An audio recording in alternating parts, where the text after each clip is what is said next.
는 그리스도인들의 가치관마저도 서로 일치되지 않고 이렇게 흔들리고 그런 혼재된 가치관 속에 사는 시대라고 말씀드릴 수가 있습니다. 무엇 하나 통일되는 것이 없죠. 저마다 자기 소견에 옳은 대로 그렇게 살아가는 것 같습니다. 그 주된 원인, 그렇게 혼란스럽고 그리스도인들의 삶의 중심이 없는 이유는 무엇일까요? 첫째는 그들이 율법을 무시하기 때문인 것입니다. 세상 속에서 어떤 세상적인 가치관, 변화하는 가치관, 그리고 상대적인 가치관을 어떤 성경의 권위에 올려놓고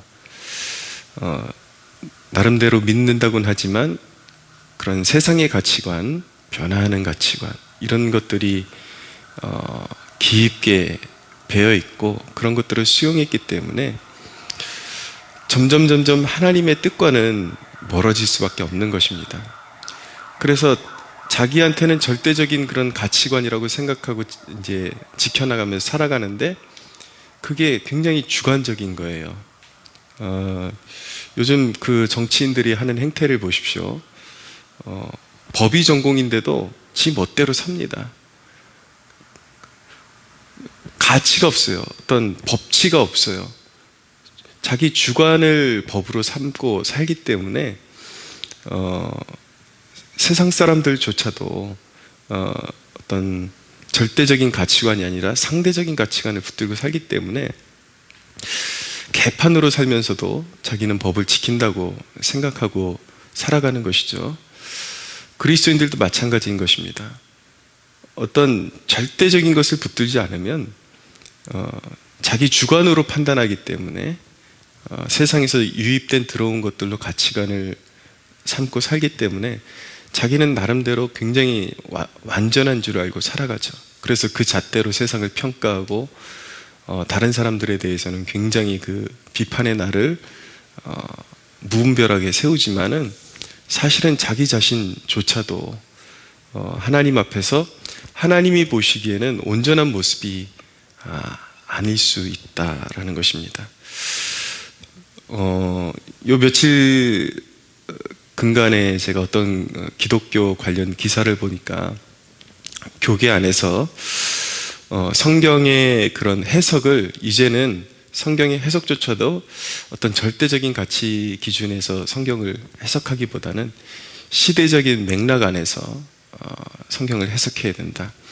근데 그 시대적인 맥락 안에서 해석을 해야 된다라는 이 말이 누가 그 말을 꺼내느냐에 따라서 뉘앙스가 참 달라지게 됩니다. 어떤 면에서는 맞는 면이 있거든요.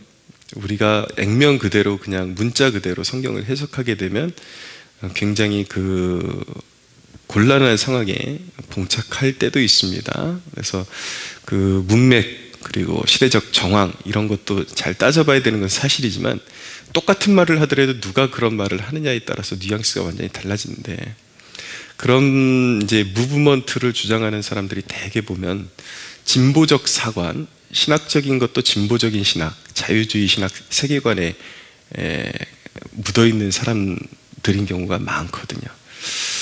그러니까 큐어 신학이라는 것이 무엇입니까? 큐어 신학.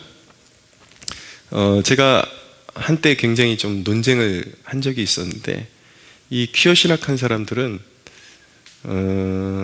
동성애를 옹호할 만한 근거를 성경에서 가져와 보라. 그러면 절대 성경에서 한 구절도 가져오지를 않습니다. 다 요즘 어느 신학자의 논문 읽어봤냐? 아니면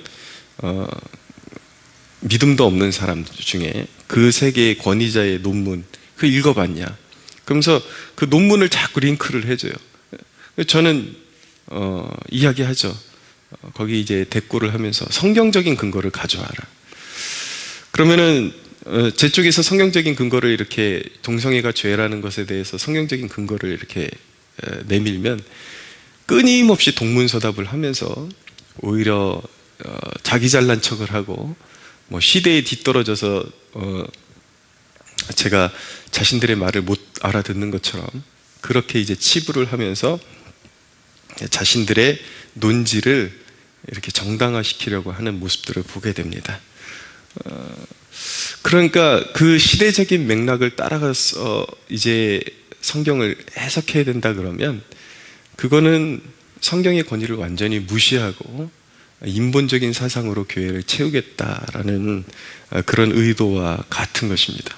그래서 여러분들 이제 시대를 진짜 잘 분별하고 여러분들 교회에서 그런 진보적인 사관에 물든 사람들이 성경을 성경으로 해석하는 것이 아니라 세상의 어떤 논문이나 이런 것들을 들고 나와서 변화하는 세상의 가치관을 들고 나와서 여러분들을 가르친다 하면 그 교회에서는 도망쳐야 되는 그런 교회인 것입니다. 그런 사람들은 회중이 심판을 해야 정신을 차리든지 뭐 어떤 그런 자신들의 그냥 그런 세계관 속에서 자신들만 피해를 보지, 그거를 회중들이 용인을 하면은 절대로 이 시대의 참된 가치관과 교회를 지켜나갈 수가 없게 되는 것이죠. 그러나 62절에 보면 내가 주의 의로운 규례들로 말미암아 라고 말씀하고 있는데, 밤중에 일어나 주께 감사하리다. 주의 의로운 규례들, 다윗이 붙잡은 그 가치관이 무엇인가? 다윗의 삶을 흔들리지 않게 붙잡아 주었던 가치관이 바로 주의 의로운 규례들이다. 주님의 그 규례들, 주님의 율법에는 어떤 부정함이 없습니다. 그리고 흔들림이 없습니다. 하나님의 백성들에게 주신 율법은 절대적인 가치관이기 때문인 것입니다. 하나님의 법만이 절대적인 가치를 부여하는 것이죠. 그러니까 우리가 율법으로 구원받는 것은 아니지만, 율법의 행함으로 구원받는 것은 아니지만, 그리스도인의 삶을 흔들리지 않게 붙잡아주는 삶의 원칙, 이것은 여전히 그 율법의 가치, 율법의 정신을 지켜나가는 것이다 라는 것을 우리가 이 아침에 다시 한번 기억할 필요가 있습니다. 하나님의 말씀, 하나님의 율법, 하나님의 계명만이 흔들리지 않는 가치관이다. 절대적인 가치관이다. 내 인생 가운데 하나님의 율법으로 절대적인 가치를 세워야 바람에 나는 겨와 같이 되지 않고 흔들리는 세상 속에서 흔들리지 않는 그런 담대함을 가지고 길을 잃지 않고 앞으로 나아갈 수 있게 되는 것입니다. 자, 두 번째로, 그러면 이 율법의 절대성, 하나님의 말씀이 절대적으로 옳다라는 것은 하나님께서 한 심령에 심어주시기 위해서 하나님께서 주시는 것이 무엇이냐면 그것이 바로 고난이라는 것입니다. 67절을 보십시오. 고난당하기 전에는 내가 그릇 행하였더니 이제는 주의 말씀을 지키나이다. 고난이 왜 필요한 것입니까? 인간의 마음에 여전히 죄성이 있기 때문인 것입니다. 구원 이후에도 우리는 그것을 눈으로 보고 목도하기 전에는 잘 고쳐지지 않는 습성이 있습니다. 끊임없이 하나님의 말씀이 선포되어도 하나님의 말씀을 이해했다 손치더라도 인간에게 고난이 필요한 것은 무엇이냐면 머리와 사는 것이 따로따로 놀기 때문인 것입니다. 다 이해했어요. 이해했는데 실질적으로 선택하고 살아가는 방식은 다급하면 인간적인 방법을 선택하고, 다윗도 이제 하나님 앞에 연단받기 시작하면서 다급할 때는 하나님 앞에 묻지 않고 블레셋으로 망명해서 살다가 죽음의 고비를 넘기고 결국은 그 인간적인 그런 꼼수에 자신이 이제 그런 벽에 부딪히니까 그 아기스 왕, 그 블레셋 왕 아기스 앞에서 미친 척하고 침을 흘리고 뭐 이런 그런 어떤 수모를 당하면서 그 위기들을 이렇게 넘어가지 않습니까? 그러니까 그러면서 배우는 것이 무엇이냐면 절대적으로 하나님을 의존하지 않고는 살 수 없다라는 것을 다윗이 배우게 되는 것이죠. 오늘 시편 119편이 다윗의 시잖아요. 절대적으로 하나님의 말씀이 옳은 것을 삶으로 부딪히면서, 그리고 잘못된 가치관 속에서 선택한 것이 벽에 부딪히면서 이건 아니구나, 이건 아니구나 라는 것을 인간이 더 마음속 깊이 배워가게 되는 것이죠. 다윗 또한 그러한 과정을 거치면서 내린 결론이 무엇이냐면 아무리 다급해도 아무리 어려워도 하나님의 말씀을 떠나서 살아서는 안 된다. 율법의 그 가치관, 율법의 그 빛을 떠나서 인간이 선택하고 그리고 죄를 범하는 것이 결국은 인간을 파멸로 몰아가는구나. 그래서 그래도 하나님의 은총 가운데 있었기 때문에 멸망하지 않고 하나님의 택한 백성들은 다시 일으켜 세워주시고 아주 좋은 결론에 도달하게 하시죠. 하나님의 말씀으로 빛을 받아 살아야 인간이 길을 잃지 않는다. 다급해지지 않는다. 그리고 모든 다급함 속에서 하나님의 율법의 빛을 받아야 인간이 정도로 걸어갈 수 있다라는 것을 이제 그 신비에 새기게 되는 것입니다. 마음의 돌판에. 그러면 인간이 결코 하나님을 떠나지 않게 돼요. 그래서 고난당하기 전에는 내가 그릇 행하였더니 이제는 주의 말씀을 지키나이다 라고 고백할 수밖에 없게 되는 것이죠. 사랑하는 여러분, 믿는 자들에게 고난이 그렇게 나쁘기만 한 것은 아닙니다. 하나님이 반드시 지켜주시고 하나님께서 가르쳐 주실 것이 있기 때문에 허락하신 상황이니까 믿음으로 한 발자국씩 나아가고 여러분들의 삶에 공고함이 올 때 다시 하나님의 계명으로 돌아가십시오. 말씀으로 붙잡고 다시 중심을 세우고 흔들리는 삶을 바로 세우는 축복이 있게 되기를 바랍니다. 69절을 보면 교만한 자들이 거짓을 지어 나를 치려하였사오나 나는 전심으로 주의 법도들을 지키리이다. 끊임없이 세상이 믿는 자들을 흔들어댑니다. 마치 멱살을 잡고 끊임없이 흔들어대는 것처럼 그렇게 사람들이 가만두지 않고 환경이 가만두지를 않습니다. 그럴 때 어떻게 해야 합니까? 그리스도인은 그럼에도 불구하고 그 흔들리는 상황을 따라 가치관을 변화시키면 안 되고 그게 변질이라는 거거든요. 세상 사람들은 그렇습니다. 세상적인 그리스도인들도 말하는 것이 똑같습니다. 이런 험한 세상 속에 이런 가치관이 그리스도인이 변화되지 않으면 맨날 번번이 당하고 산다.